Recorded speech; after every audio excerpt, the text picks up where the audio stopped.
Tobu kalo kile nane biye tarata ye ka kanubaw fo Mali kono ale ni Mali ko ka lokol tara kunungo biya kile filana ye Traoré marhaba sobo ka kene tarase mo be mba ne ko groupe ne bayindu tarasala ambe ka do mawludu kalo la koy ka do amena bato munge am ala de ala ka bato mun bela jele ami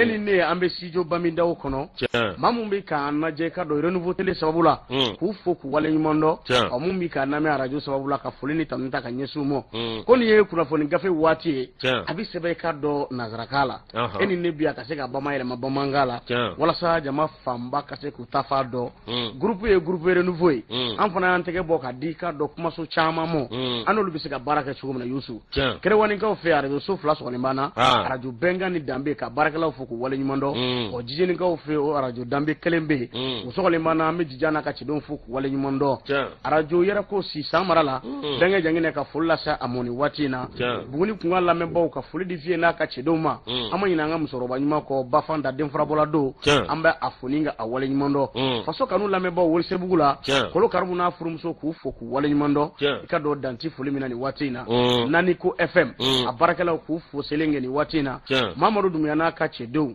passer Moise ama fo ka wala nyimondo ka do naro FM sababula ka fuli ni tamni ta ka nyesi ka do radio mamilon barakala belajile mo mamilon kebila mamilon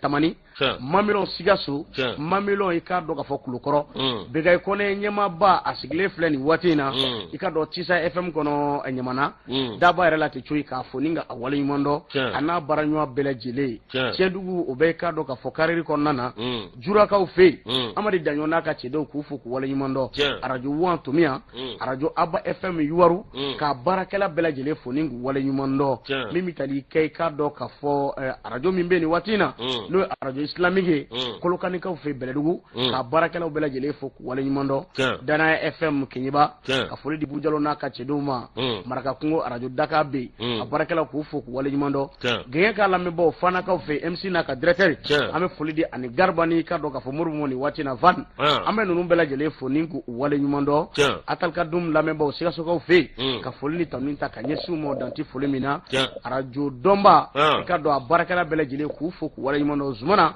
ka fo karanka ufe ni watina danti foli mina anaka directeur ka radio ikado ka fo wateni a barakela belajele fo nyana gana dugu Ibrahima Jallo na ka chedo ambu fo ku wale nyumondo Obama abaka garage la ni watina ambe foli di amo pharmacie fafia konna na barakelaw ku belajele fo nyana gana dugu danti e foli mina yusu foli ani tanni ka nyesi ka do ka fo kuma so fefe be no so mana ni watina jonga FM a barakelaw ku fo ikado yelemani ku fo ku wale nyumondo mimbi talike Zoom Africa la ala skona ka chedo ambe foli di umoni watina arajo wasulu ka fe yanfoila ka barakela belajele fo besago kuchala ka foli di tanin ta kanye sinunu belajele mo royal miseni ka nunu belajele fo danti e foli mina Traoré marhaba bashitila koni tarasite ame kati falya ka fu danti foli mina ni watina bismillah lajo si ya waga do ni wolu fo mi yere ko wale mando ka fleba ni lame ba belajele fo o kaka ka fo ni anzigile kuna funi kenega ni anzigile de ala sona ma tuna ke bashiye kan nabi dese ngana fla kenekele nga kenedin de lajo si awo yenge to bani ke kene langolo ye muro ka fola kuma awa mi ye ka fleba belajele fo o kaka lajo si antna blada girindala na Umar Keita alebe awa réalisation amba fuka wali mandon l'enfant de Kitakuruni Bodofo no bora fusen daw l'enfant de Kifoso ne ko karafela l'enfant de Kifoso mi awkado Z Traoré amba fuka wali mandon alebe difula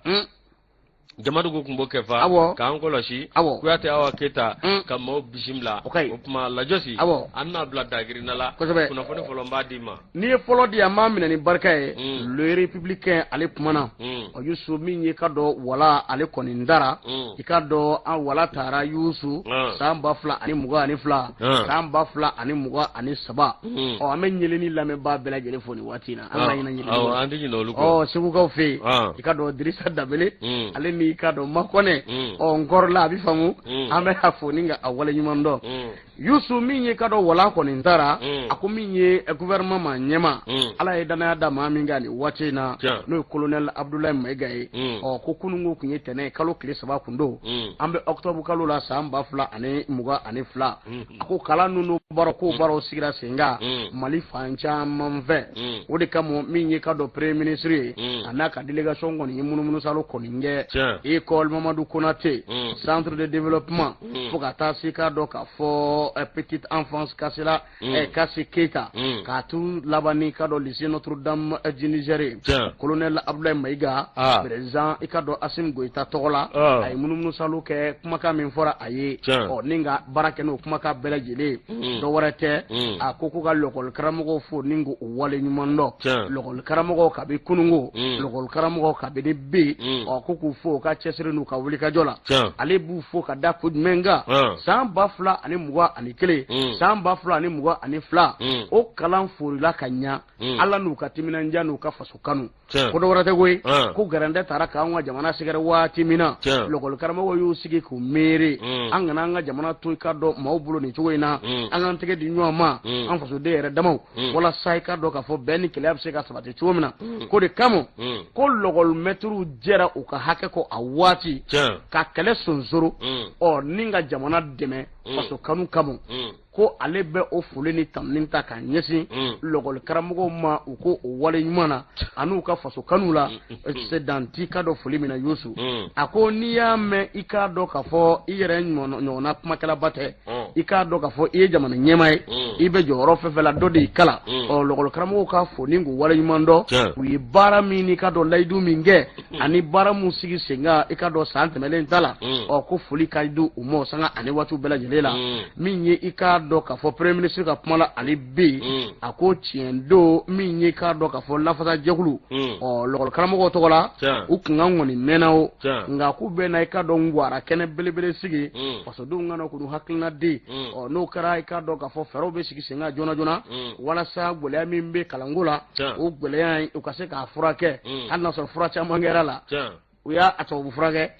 bamanan fura o laban o essaya kɔnɔna o fasikɛba ko k'an bɛ waati min i n'a fɔ sisan ko fɛɛrɛ mun mana sigi sen kan n'o bɛ conférence sociale ko fɔ bɛɛ lajɛlen bɛ se k'i yɛrɛ ye o kɛnɛ kɔnɔ cogo min na walasa gɛlɛya min bɛ i ka dɔn o gɛlɛya ka se ka furakɛ lɔkɔli karamɔgɔw i k'a dɔn k'a fɔ olu ka ɲinifɛnw kadara kɔnɔna na ko tiɲɛ don u ye ka dɔn san kisi san ko ɲinan k'u n'a fɛɛrɛ bɛɛ lajɛlen kɛ u ka se ka bɛn ko la bonya ni karama yɛrɛ kɔnɔna na min ye i k'a dɔn k'a fɔ baaraw bɛ se ka sabati cogo min na a ye kuma laban ni jumɛn kalan kɛcogo ɲuman a n'a kuncɛko ɲuman lɔkɔlidenw k'u ka jija baaraw sigi sen kan koyi fa bɛɛ lajɛlen fɛ ka kala fɛn fɛn bɛ yen n'o da bɛ kalanko la ko k'olu fo ni k'u wale ɲuman dɔn ani lɔkɔli karamɔgɔw k'u fo badabada foli dante foli min na ko n'i y'a mɛn ko kalan dɛ k'o ye Mali kura yɛrɛ i k'a dɔn a sinsin bere ɲuman ye ko de kama u bɛna fɛɛrɛw bɛɛ sigi sen kan walasa u ni lɔkɔli karamɔgɔw ka se ka bɛn fɔ la laɲiniw ka se ka sabati sango ta i ka dɔn san tɛmɛlenw na min bɛ ta k'an ka jamana sɛgɛrɛ kalanko yɛrɛ kɛcogo ɲuman na i ka dɔn o baaraw ka se ka sigi sen kan min ye le républicain ale kɔni kumana ko walan taara kununko a baara ninnu baaraw sigira sen kan premier ministre fɛ n'o bɛ colonel Abdoulaye Mayiga kɔni ko fɔ k'an ka ala deli ɲinan kalanda a ka kɛ kunkɔrɔta ni wasa ye i ka dɔn lɔkɔlidenw ni lɔkɔliden mɛtiriw ani i ka dɔn jamanaden bɛɛ lajɛlen bolo lajosi yawa min ye Mali tribune ye an b'ale ta maa bɛ se k'a fɔ alhamdulilayi sa Musa Daga Bali ale kɔni k'a dɔn min ye kalafili min kɛra n'o bɛ patronat ko fɔ CNPM lajosi ale ye jɔyɔrɔ ka bon min ye k'a dɔn conseil national de patronat du Mali lajosi min ye chargeurs bɔlen kɔ ye n'olu ye ba kisimasi la ni ta k'a ta ka ɲɛmaa ye min ye Musa Daga Bali ale ye patronat mɔgɔw kɔni y'a ta k'a kɛ u ka maa ɲɛmaa ye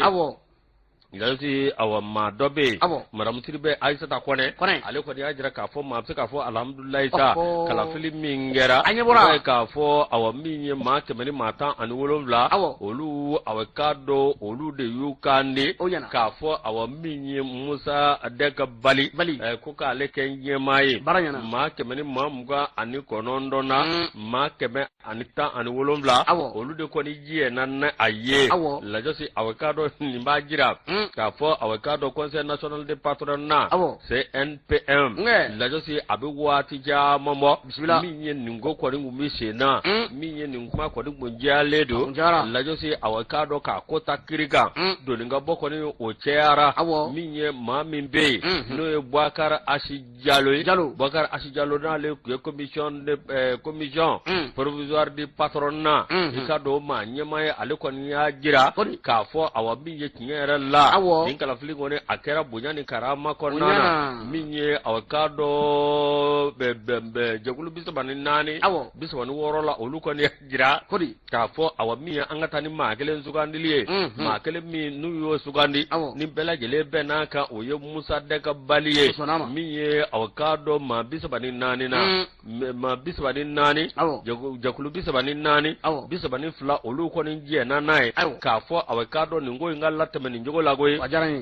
la josi o ba jira ka fo nyera la akokera bunyani karama konana mi awakado Musa dega bali ale ni jakulu mindo ma binani banyongo lasi awakado minye Musa dega bali ale ma nyema gale minye awakado Ibrahima Jawara nale ibi grobo izun o ma nyema minye Burama Jawara damangile la josi ale kera vice president premier vice president no bora awakado udu babi ani esidi danyo ikado awaminye nyera la premier deuxième et troisième vice président la josi awakado nunungo ngere oye obajira ka fo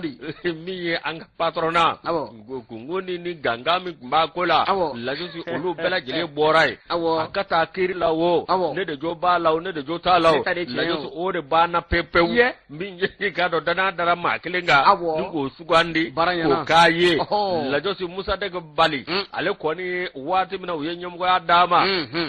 ako anga jamana nyeralla anga jamana atabulu bi ag la josi gele ba kono de la josi anga jamana bi atabulu bi chuko mina jamana ngoni mago te fara lilla jamana mago te bembali yalla jamana mago be mina minya achakela baw oluko suku tegade nyama mi bato awa barab tika ke jamana kono nyeta bi sabati o de yato minya Musa bedeg bali ale mingera ma nyamai ako foyi tise ka andanye na man daga di nyama ka do dakele fe ka bo dakele fe ka ke inna foko kono kulukele ambi baraw ke nyama fe la josi no kera anga nyini fe la fe be la josi kwa bela jele bi sabati kuresi sise dale ka fazire anya bo male tribune ngono safani yako bane pew ka foko ka a blasenga yani balaka bo ferelo bana pew sanduru Musa dagbali dana daraka abana alaka ke kungurata yamo amin ka ikado yirwa baro sabati amin indicateur joro niveau ale mana anga ta ikado tamala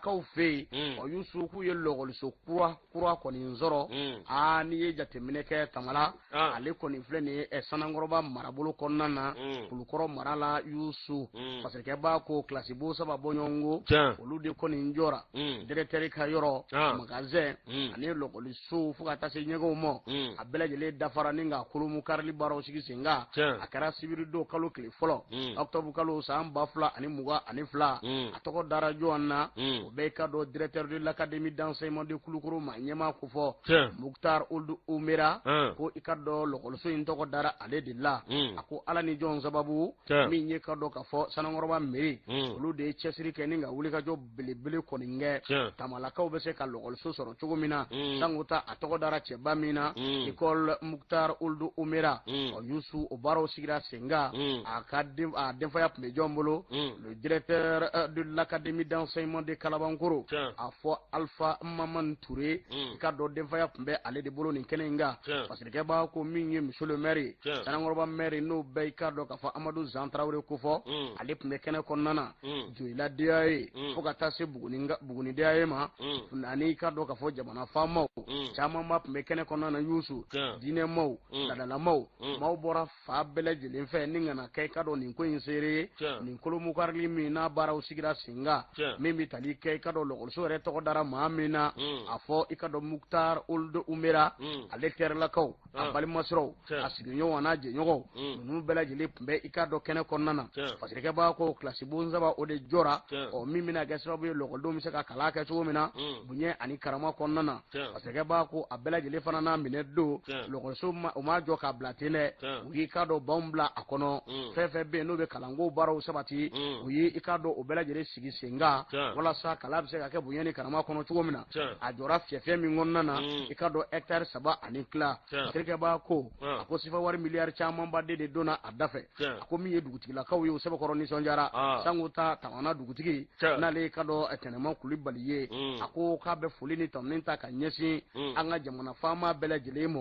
Sanakɔrɔbakaw k'u fo k'u waleɲuman dɔn olu mun kɛra sababu ye ni ka nin kilasi in kɔni jɔ merilakaw k'a b'u fo barabara foli dandi foli min na nin ye siniɲɛsigi baara ye olu bolo u ka denmisɛnninakaw ka ŋɔni bɔ u sen la u ka se ka kalan kɛ bonya ni karama kɔnɔna na nin bɛna kɛ sababu ye i ka dɔn ni o baaraw sabati sen kan a ko n'i ye jateminɛ kɛ bi na o baara in kɔni a sigira sen kan k'olu ye nimisiwasaba de sɔrɔ a ko da la o tɛmɛnen kɔ monsieur le maire ale ye kuma ta Sanakɔrɔba maire a fɔ Amadou Zan Traoré a ko k'a bɛ foli ni tanuni ta ka ɲɛsin tamanaka bɛɛ lajɛlen ma o bɔra ni ale bisimilala ale bɛ o foli ni ta ka ɲɛsin u ma a ko min ye k'a dɔn k'a fɔ nin bɛɛ bilala jɔnw ye o ye denmisɛnninakaw ye o ka se ka kalan kɛ bonya ani karama kɔnɔna na sango ta mugotigininw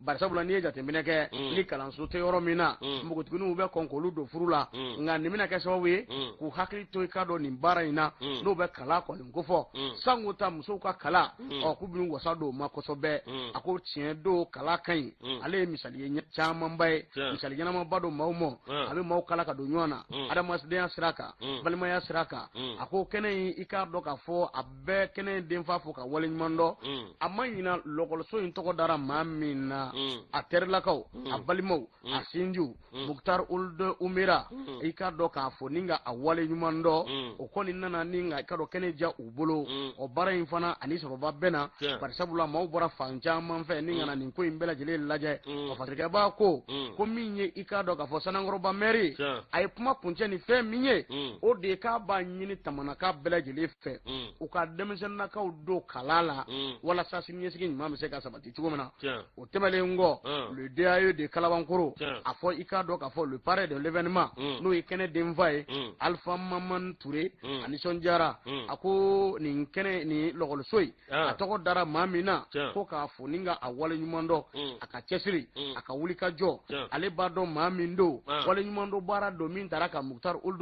Oumera sɛgɛrɛ k'a fɔ ni ka a waleɲuman dɔn nin kɔni bɛna to tarikuw la nin lɔgɔliso in jɔlen bɛna to fudayi la min ye k'a dɔn k'a fɔ Muktar Ould Oumera a tɔgɔ n'a to maaw da tɔgɔ ɲumanya yɛrɛ kɔni sira kan koyi k'a sababu kɛ ni kalanso in kɔni jɔli ye patirikɛ b'a ka kuma la ale bi ko nisɔndiya barika bonyana kosɛbɛ tɔgɔ dara maa min yɛrɛ la n'o bɛɛ ka dɔn k'a fɔ lɔgɔliso in ko fɔ Muktar Ould Oumera a ye kuma ta koyi a ko kuma tɛ ne da bilen koyi ka aw fo ka aw waleɲuman dɔn n bɛ ka kuma ni dusukun ye n bɛ foli ni tanuni ta ka ɲɛsin aw ma tamanakaw a ye n bonya ka n bonya fo ka n karama n bɛ aw fo o baara taabolo ɲuman na ne yɛrɛ tɔɲɔgɔnw n'o ye ka dɔn lɔgɔli karamɔgɔw ye n b'u fo k'u waleɲuman dɔn nin tɔgɔ dara ne la bi nka ne kelen tɛ koyi ne n'i ka dɔn k'a fɔ n baaraɲɔgɔnw don ni n sinjiw don ni n balimaw don k'u bɛɛ lajɛlen fo ka cɛsiri n'u ka wulikajɔ la sanga ani waatiw bɛɛ lajɛlen kɔnɔna a ko k'a b'a ɲini ka dɔn Sanakɔrɔba mairie fɛ tiɲɛ don kilasi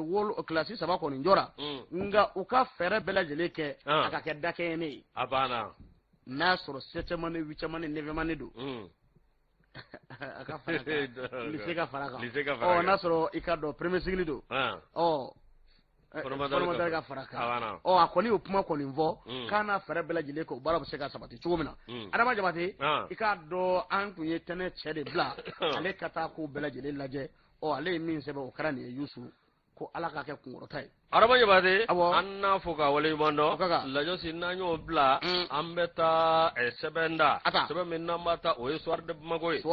mago alep mambe bigoy mami awano ye ningafe nyegege ninga saka sebeke jabulu no bla la dazu o ye la jara direction générale de douane lajo si awkado la jara ako tinyere la bi douane ayewuli joke ningalo ina mi awakalo mi no septam galoy la yosi awakado kayu ya dagunde milliard bi woro anga doyo yo ladu soldat de l'économie ouais lu be ka do soro yiriwa abana barakay ambe fodi la fodi gene ma ambe fodi foka wala nyumondo ka dugora foni wati na mame danti foli mina bismillah la josi mi ye awakado nyere la mi ye anga do nyoye ma saka fo alhamdulillah ko mi ye septam galo samba flani muga mi ye awakado ka anga trésor public kan na folo da cha kono milliard bi woro anga do nyo olu yo ke la josi awakado abni masro do refe mi ye douane ma nyema mi ye abnu konate ale ka wuli ka jɔ ani douane bɛɛ lajɛlen ka wuli ka jɔ la si directeur général de douane min ye inspecteur général Amadou Konate la si a ka dɔn ale kɔni nana douane maa ɲɛmaa la san 2020 la si directeur kura in a ye wuli ka jɔ kɛ min ye a ka dɔn ka ɲɛminɛ berew ta la si a ka dɔn ka fara ɲɔgɔn kan kɛ min ye bɛn ni kɛlɛya a ka dɔn k'o kuma la sabati la si a ka dɔn ka awa min ye tiɲɛ yɛrɛ la ka awa douanier ka hakilinaw d'u ma ka jira k'a fɔ anw de bɛ se ka jamana in baara min ye anw de ye jamana in den ye min ye se ka jamana in baara ni anw dɛ lasi awa ka dɔn kumakan o tora awa ka dɔn awa min ye douanier bɛɛ lajɛlen kɔnɔ u kɔni u y'u da ye baara kan min ye awa ka dɔn tiɲɛ yɛrɛ la waati dɔ kɛra covid-19 o nana i yɛrɛ don ko la lajɔsi o bɔlen kɔ min ye awa ka dɔn embargo jigitigɛ embargo min ani ka dɔn CEDEAO ye embargo cogo min da ni ko junju anga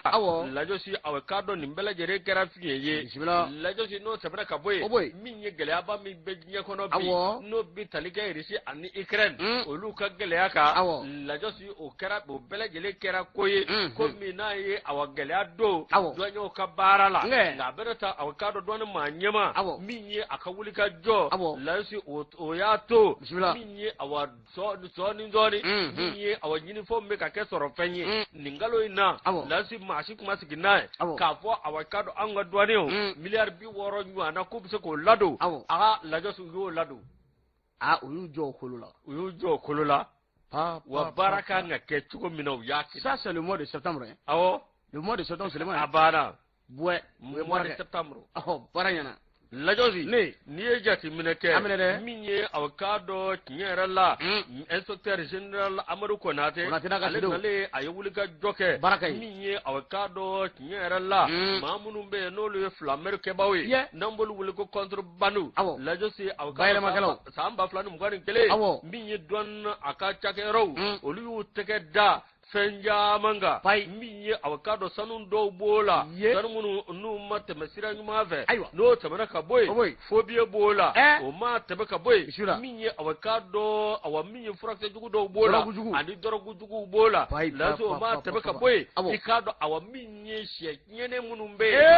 na doni ka jabana kono wa ni ma kolosi eleni bien de min songu dimi yelma kulisi jalala gosi o beka sanoyi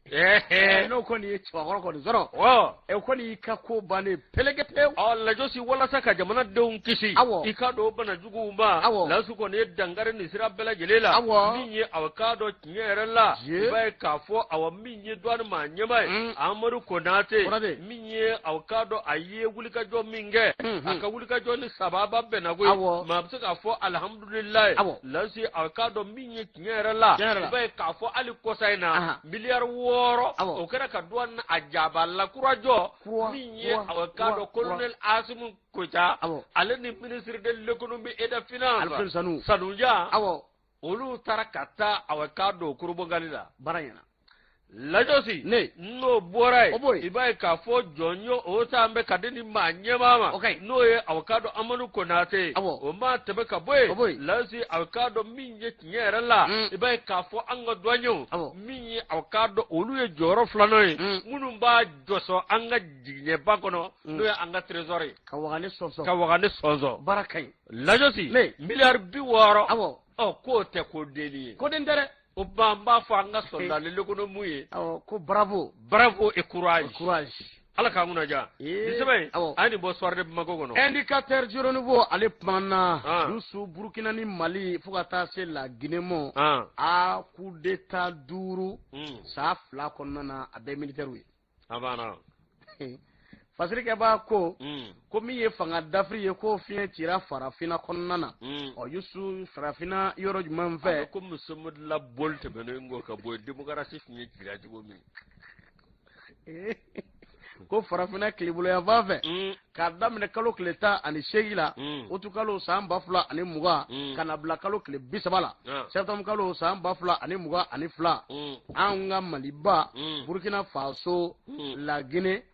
ko coup d'état i ka dɔ ka fɔ 5 o de ko nin kɛra i ka dɔ nin jamana 3 kɔnɔna parce que ba ko min maa mun ye coup d'état kɛ k'olu bɛɛ lajɛlen kɔni y'a jira k'a fɔ ko dɔ wɛrɛ tɛ koyi mara kɛcogo jugu lakanabaliya min ye jadimaw ye olu bɛ ka territoire kana anw dala ni ka bingali ta ni ka civiliw sɛgɛrɛ ani ka maaw fa parce que ba ko nin banakisɛ in kɔni bɛ fan caman fɛ bi koyi banakisɛ jumɛn don le virus du coup d'état abana yusu i ka dɔn nin banakisɛ a bɛ munumunu na i ka dɔn farafina kilebiya bolo fɛ k'a kɔni warakatalen bɛ bibi in na dɛ n y'a fɔ kuma daminɛ na kalo tile 30 septembre kalo san 2022 an ta zamana i b'o dɔn wa o tɛ aw yɛrɛ ka dugu ye wa Burkina Faso i k'a dɔn k'a fɔ coup d'état kalama nin kɛra ye ɔ min kɛra maa la n'ale yɛrɛ ye coup d'état kɛ dami ba sambiya nin ko in kɔni an ta zamana sofere don Yusu ko Yusu an ta yɔrɔnin ka kalan bi dɛ o ye wele la ko ko ba wale tara min nana o nɔ la o tara kabule tara min nana o nɔ la dami ba o fana tara ko a ka gɛlɛn an fɛ yan bi dɛ balamusa de m'u ɲininka u minɛlen ko kɛlɛ la balamusa y'u ɲininka ko yalima ko aw mun minɛna kɛlɛkɛyɔrɔ la sa yalima a ko bɛ cogo di a bɛ ka dumuni kɛ ka ɲɛ wa ko masiw ye ko bɛ nemuruba dun u bɛ buru ni nɔnɔ dun u bɛ sagabɛ dun zakmɛ Yusu yɔrɔ mɔsi a bɛɛ ka kɛ i ka fɛn fɛn mɔsi o ka don a bolo ko jakuma ala olu b'a fɔ ko zankuma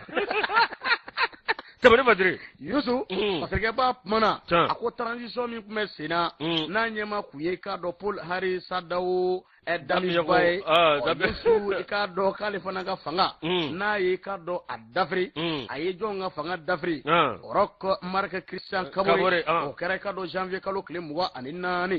san 2022 a ma dogo maa si la koyi ale min yɛrɛ fanga dafiri k'a ka fanga fana tilara ka dafiri dɛ parce que ba ko k'a kɔ o ɲɛ min ye laginɛkaw ye min ye k'a dɔn laginɛ jamana ɲɛma n'o tun ye i k'a dɔn Alpha Condé Yusu ale yɛrɛ sigilen tani koyi i k'a dɔn k'a fɔ ale ka fanga fana a dafirila kalo tile 5 septembre kalo san 2021 jɔn fɛ colonel Mamadi Doumbouya fɛ ka ko o ɲɛ anw de ye i k'a dɔn k'a fɔ fanga sɛbɛkɔrɔ dafiri o fana kɛra kalo tile 18 utu kalo san 2020 jɔn ka fanga dafirila El Hadji Ibri Bokar Keita ala ma hinana la ale ka fanga dafirilen Yusu a dafirila jɔn fɛ Asimi Goita n'a jɔw kɔni fɛ u ye wele bila i k'a dɔn bandaw ma ale kɔni ka bɔ i k'a dɔn k'a fɔ sɛgɛnnafiɲɛbɔ la o ni kana kɛ jamana ɲɛma kɔni ye o baaraw sigira sen kan o fana taara o fana ka fanga o dafirila u yɛrɛ ko coup de force o tubabu kan nangarabaya ka ca u ko cogo di o la coup de force don wa mais coup de force don anticipation mais redressement Yusu ko badaw fana arrangement ko badaw ko fana ho ka fanga la kile ki ka dɔn ni fanga bɔsili a la o kɛra kalo kile 24 mais kalo san 2021 parce que ba ko kabino dɔ fɔ bi min ye ka dɔn ka fɔ anw yɛrɛ burankɛ i ka dɔn colonel Assimi Goïta a k'ale bɛ furancɛ fanga i ka dɔn maa ɲɛmaa la o Youssou san 2 kɔni dɛmɛna min ye ka dɔn ka fɔ Mali Burkina Faso La Guinée ni jamana saba farafina kilebiya bolo fɛ a Youssou k'u tɔgɔ na to tariku la koyi ka sababu kɛ mun ye coup d'état il kɔrɔ b'u bolo dɛ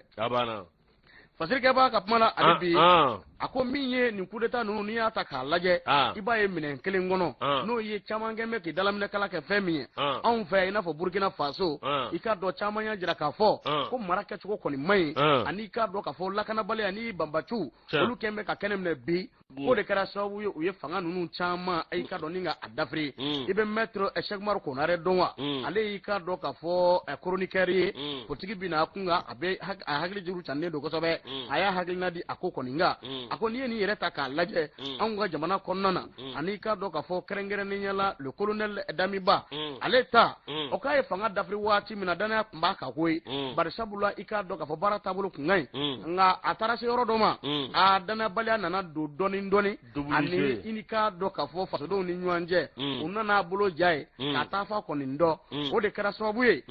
ko maaw ye i k'a dɔn fɛɛrɛw sigi sen kan ni ka dangari i k'a dɔn a fana ka fanga la parce que b'a ko nin ye k'a dɔn coup d'état saba bɔɲɔgɔnko ye min n'a bɛ se ka maana min n'a bɛ to tariku la kɛrɛnkɛrɛnnenya la coup d'état fɔlɔ o kɛra san 1970 waati n'o bɛ tali kɛ k'a dɔn k'a fɔ indépendance n'o bɛ yɛrɛma hɔrɔnya o baaraw sabatili sigili baaraw kɔni ko fɔ fɔlɔ kɛra o waati la filanan san 1990 waati n'o bɛ démocratie ɲinini baaraw ko fɔ jɛmu fanga Youssou ko coup d'état kɛra o waatiw fana la a ye nin bɛɛ lajɛlen fɔ n'o bɛ maître Konare kɔni ko fɔ ale dama suyɛni ka nin kuma in bɛɛ lajɛlen kɔni fɔ a ko k'an bɛ waati min i n'a fɔ sisan ni coup d'état kɔni cacarilen bɛ fa caman kɔni fɛ fɛn kelen pewu min ye farafinna de bɛ fɛ k'i tɛgɛ kɔni bɔ i k'a dɔn k'a fɔ nanzaraw bolo u ka se ka baara kɛ u yɛrɛ ye walima i ka dɔn ka jɛɲɔgɔn kura ɲini u yɛrɛ la o n'u bɛ se ka baara kɛ cogo min na ja min ye i ka dɔn an ta zamana Damiba ale ye i k'a dɔn fanga dafiri ni kan min ye k'a fɔ ninnu ni k'a dɔn k'a fɔ nanzaraw bɛ filameriw baaraw la ko ale tilara ka t'o baara kelen de sigi sen kan o kɔnna a ma joona ni fana k'a ka fanga fana la kile depuis Alassane ni Damiba nɛgɛ a kana ni Blaise de Côte d'Ivoire Blaise ka tila ka segin ten ka sɔrɔ jugement kɛlen don kiiritigilamaw y'u ka baara kɛ e y'a dɔn ko ne y'a dɔn k'a fɔ n ko Burkina b'o dimina n b'o f'i ye dɛ kabini n'a fɔ a ma faamuyali kɛ bi ye ka dɔn k'a fɔ Burkinakaw ye olu kɔni y'u jɔ u jɔyɔrɔ la i ka dɔn bolo min ye su don mɔ la o bolo kelen fana tilara ka bɔ mɔ la koyi Youssou Damiba ale tun ma faamuyali kɛ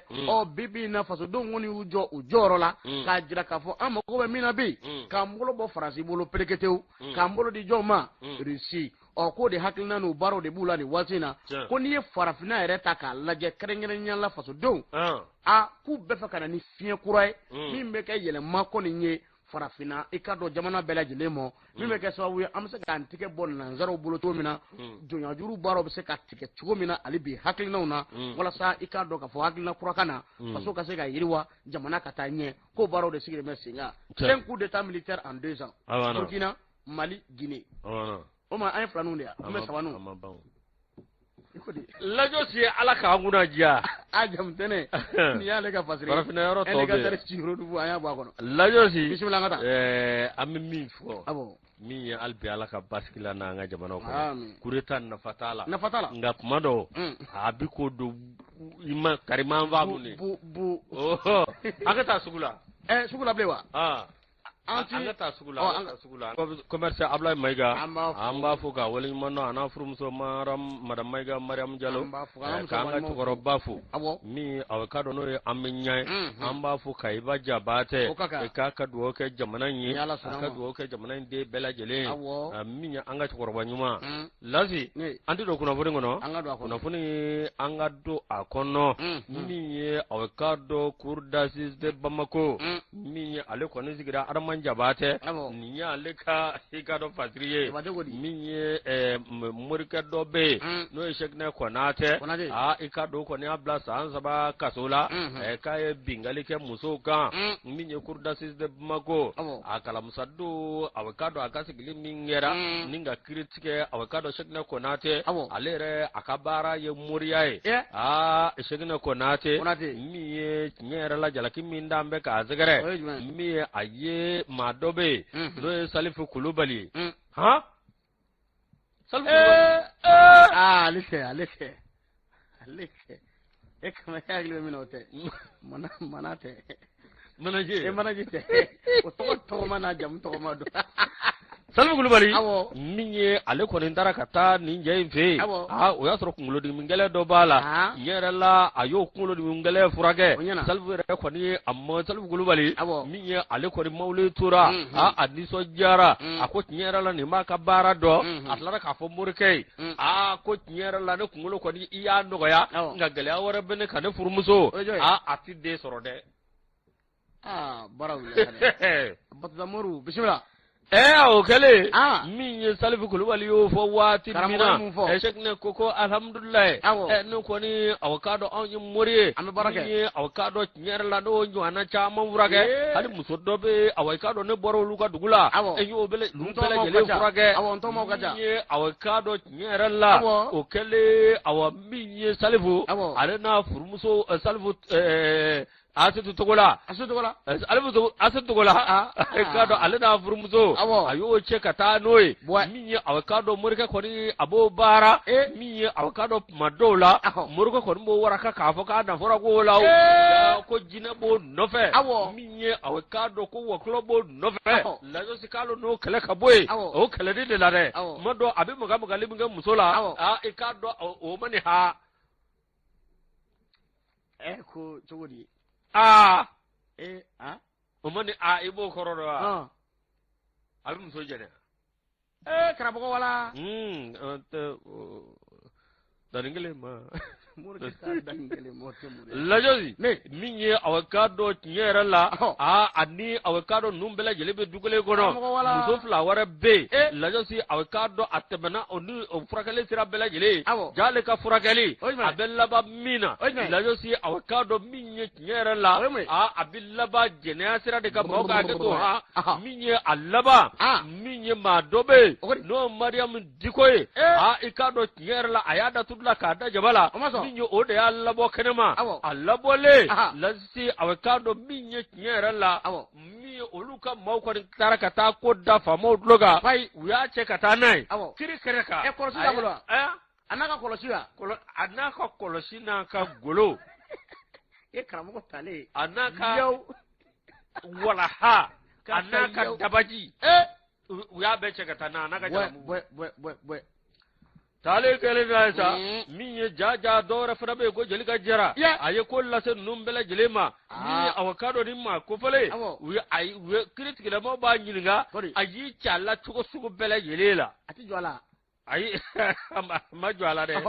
nga minye awakado asitu tugola otako ni awakado ko benuma bo agoko aboga jino furage o jino furage de taran laba awakado ko doma ne ko oye gana muso gana yo ya muso furle no de salfu kulubal muso kabo jine gwenga bola karamo jino kudi jino ma akumaile wa lasi aji bangi to alla penengele ni awkado muso nungo ne ajira ka foka maga magaro lula wa kado aye ko sukudo takolu segere alla ba miye awkado kirigenega prokire jawara o kori awkado miye o jalakita ninga se awkado karamugo kema segine konate ka fo nyerala aye bingali waleta miye awkado aye bingali ke san sabaka so yo manaku karamo ni ngwele ra sare na magala karamo jugo de ala si karamo ni jino gben nga abina fo kursi jala ya fa fe jino bama mbe ya jino bama be karamo ga jine mataro jare mo ga do yusu Mali Tribune ale kumana ago jogodi Korowari finitigi 46 o kungango kibara ale bi abɛ fasirike ba kumana ako min ye ka dɔ nanzara kan fɔlɔ olu ka jamana ɲɛmaw nale kɔrɔkɔ Asimi fe ni ka taama siraw baaraw sabati walasa Asimi bɛ se ka sɔnɔgɔya kɛ cogo min na Korowari finitigi 46 ninnu bɛ se ka labila cogo min na ko sira dira jɔnw ma ko kurakun min ye i ka dɔ ka fɔ Anglɛkan fɔlɔw olu fana y'u sogo doni ka taa lajɛ olu bɛ se ka fɛɛrɛw ni dabali mun sigi sen kan walasa Korowari kasawudaden ninnu tɛ français mɛn kabako tɛ mais c'est-à-dire fɛn dɔ bɛ nin kɔnɔ o de y'a to i ye gafe in i bɛna mɛn sisan Yusu fasirikɛba ye mun fɔ a ko min ye Anglɛkan fɔlɔw i ka dɔn k'a fɔ jamana ɲɛmaaw ye taama sɔrɔw sigi sen kan hali n'a sɔrɔ Alassane Dramane Ouattara Korowari jamana ɲɛmaa dɔgɔkun tɛmɛnen a ye mɔgɔ ci ka taa se ka dɔn k'a fɔ Sherifu Buye Aïdara Mo Nioro du Sahel u ka se ka kuma i ka dɔn Asimi ninnu fɛ u ka fɛɛrɛw ale ma fɔlɔ o la a ta kun sira o la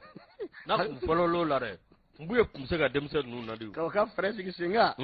Buye ka sɔnɔgɔya kɛ ka kuma Asimi n'a jɛw fɛ min ye finitigi 46 o bɛ se ka bila cogo min na waati kelen na i ka dɔn k'a fɔ CEDEAO ale ka cidenw bɛ anw fɛ yan o kɛra i ka dɔn alamisa tɛmɛnlen o fana nana dɔ wɛrɛ tɛ gɛlɛya min bɛ Korowari ni Maliba ni ɲɔgɔn cɛ finitigi 46 y'a sababu ye o ko bɛ se ka nɔgɔya cogo min na Macky Sall ale bɔra yan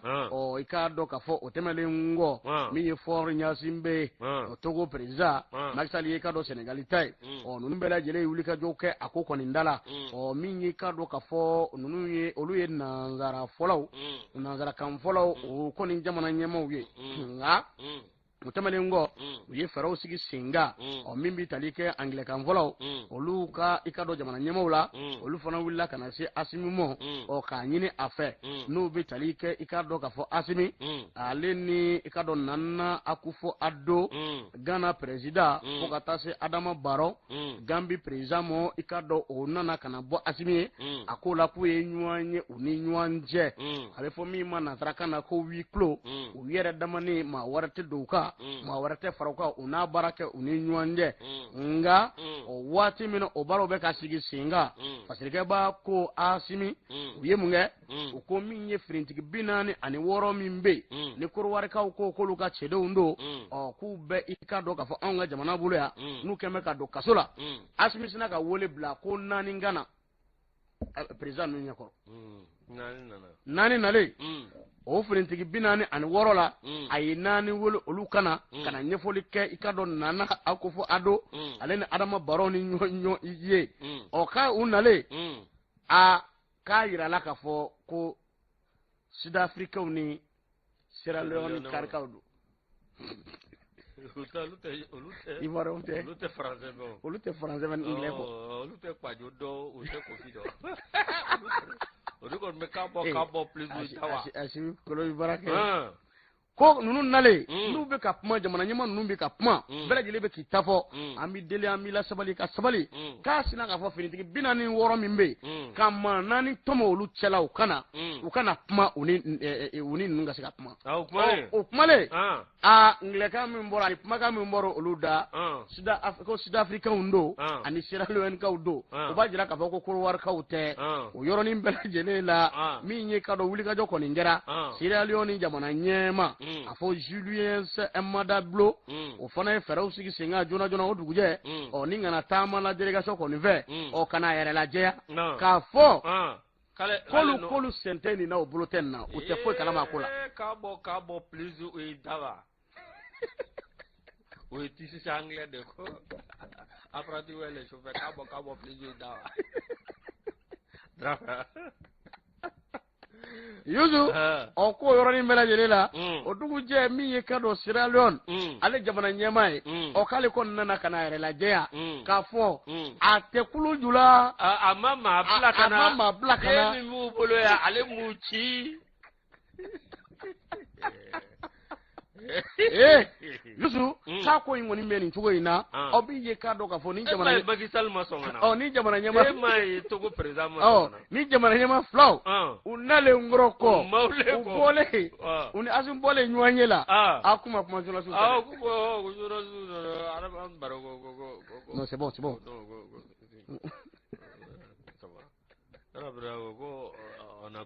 on a causé avec lui, ça va. Amana. Hein? Ala ka kadama. Ousmane Mahaman, ni yale ka fasira min bo mal tribune gono. Ningo ko ni jele do sa. Togo président man appelé. Maxal mana. Maxal tara français fo. Tout français. Président tara français.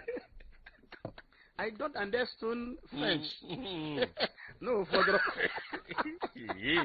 Ningo ngori. Lajosi. Aho. Fawara beji jukoro ni jegete. Ala kamuna ja. Yeah. Lajosi. Awo wati won sira. Ye wati sera. Ambe kanumba ufu. Ambe kanumba ufu. Minye katemene ni nguna foni. Awo. Association de la fédération. De association nobe munumbe awakado minye mauludu awakado nabawi samba fla ani muga ani fla minye Sheikh Yakube Dugure ana deun ani akakalandeun commission d'organisation mimbe olu kwani ya jara kafu be belajele wele minye awakado kalamala ani wajuli bala mi na beka sibiru do kalot le shegi ani awekado jumado kalot le ta ani nani kalola awekado yorom mina o tere mimbe no wa wole ko J26 terrain mayamugo 21 wati alislam chemana musoma demste ni ma koroba ambela jele kata awekado Yakubu Dugure akama ulu kene ka dewo anaka kalandeo ulu ka mauludu bangene ka wala sa awa alislame ya dine kata nyofolike minye awekado kata blonzigi kata kumasigi mami nabe aramadun kafoti kata dilema musu ka kanumba fo ku wala nyimondo kanya aja sanuga ngam so ba nyimondo zerni na amba fo barabara foli danti foli mina mibi talike ka do ka fo adam si sugo ngam so ba nyima maître Demba ale ka musukoro ba amba fo ka wala nyimondo ka bunyala sanga ani watu bela jelila nambore ambe foli di ka do madame Salma tanti jaba ka fo bananga bugu ni wati na zone industrielle la minye madame Sanu kurtum sama ke yamba fo ka wala nyimondo sigida yele manyema Abdou Kulbali ka foli la damu ni wati na ire toma Yusu Aidara fo ninga a wale nyumando luxebote karambote numéro de la Benogo be Ousmane Bariame nunu bela jele fo bazin boutique la ikado samasa bazin ame foli di bakane ani flanu bela jele ma bananga